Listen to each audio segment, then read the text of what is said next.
সম্প্রতি বিএনপির সিনিয়র যুগ্ম মহাসচিব রুহুল কবির রিজভীর একটি মন্তব্য ঘিরে বাংলাদেশ ভারত সম্পর্কে উত্তেজনার সৃষ্টি হয়েছে।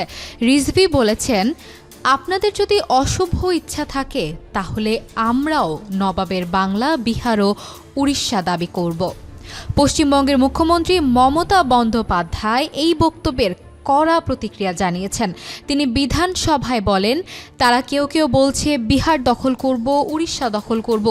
আমি বলি, ভাই ভালো থাকবেন, সুস্থ থাকবেন, সুন্দর থাকবেন, কিন্তু এত বড় হিম্মত আপনাদের কেন?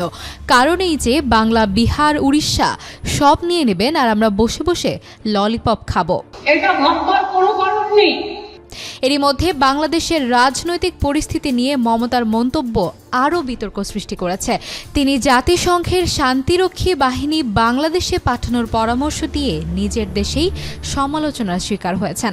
কংগ্রেস নেতা শশী থারুর কটাক্ষ করে বলেন, মমতার শান্তিরক্ষী বাহিনী বিষয়ে জ্ঞান নিয়ে সন্দেহ আছে।